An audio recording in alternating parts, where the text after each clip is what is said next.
Watch WWE presents the top 10 most sexual WWE moments. Quick disclaimer though, there's not going to be any wardrobe malfunctions or any gold dust on this list, so don't get frustrated. Number 10, the Fulfill Your Fantasy Battle Royals.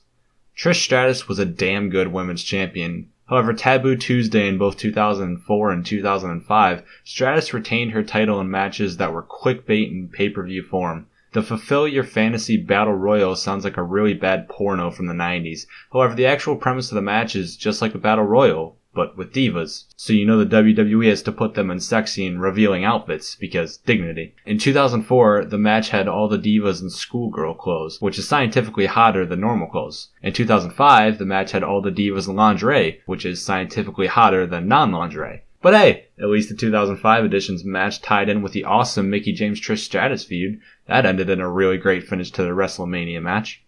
Number 9, the Rated R pin. Edge is a naughty boy, and this isn't the last time you'll be seeing him on this list.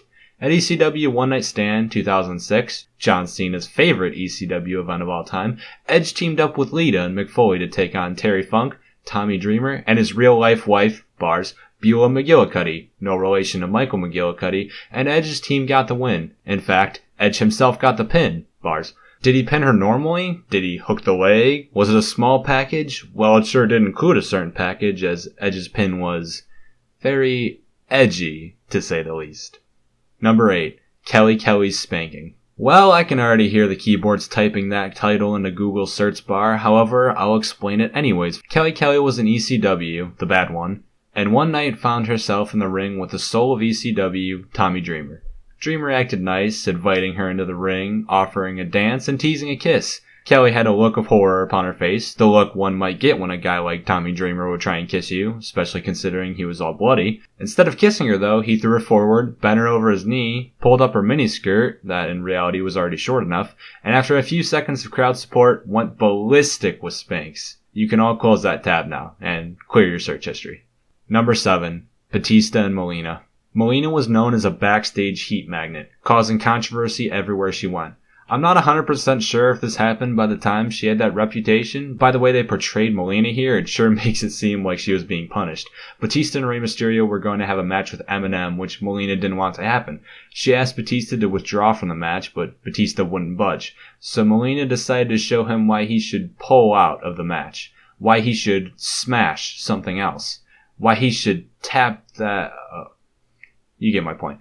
Commercial break comes after they start kissing, and they come back to Melina putting her shirt back on. She tries to confirm their deal, and Batista goes on to say, "What?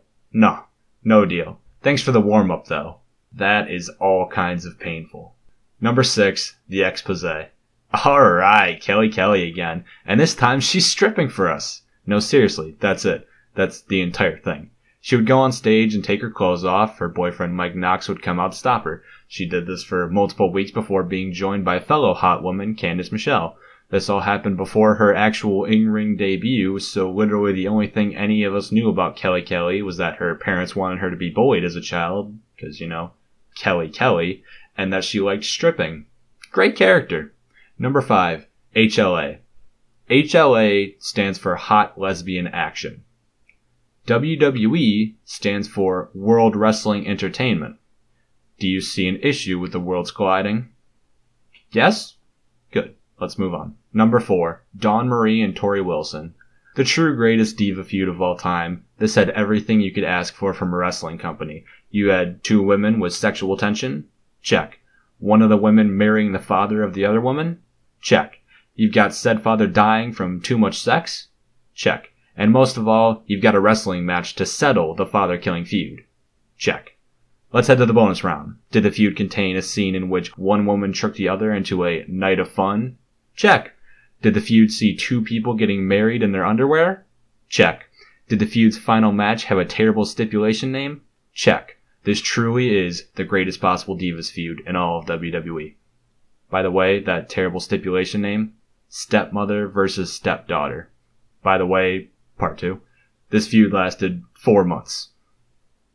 Kill me. Number 3, Stacy Keibler's lap dance. Some might argue that Stacy Keibler's dance for Mr. McMahon should be on this list too, but I refuse to allow something involving Vince McMahon to be classified as sexy. You'll have to settle for Scott Steiner instead. In 2003, Big Papa Pump formed a tag team with Test and were managed by Stacy Keibler, and then they feuded with each other, strangely, for the managing services of Keibler. So, on June 15th at Bad Blood, Steiner beat Test and had Stacy Keibler as his manager. Well, Steiner lost her back to Test in a rematch on August 18th, and then... who am I kidding? You don't care about this, you horny bastards. During the feud, Test was having a match with Booker T, the five-time WCW champion, and during the match, Scott Steiner came out with a chair. What did he do with said chair? He sat in it, and out came Stacy Keibler for a lap dance, and out came a bulge in the pants of all the men in attendance. Fun fact, during this distraction, Booker T was able to hit the bookend to win the match, but Jerry Lawler on commentary accidentally started to call it the Rock Bottom. Because, well, it is the Rock Bottom. Number 2, Miss Kitty flashes. I said no wardrobe malfunctions, however, Miss Kitty did this on purpose.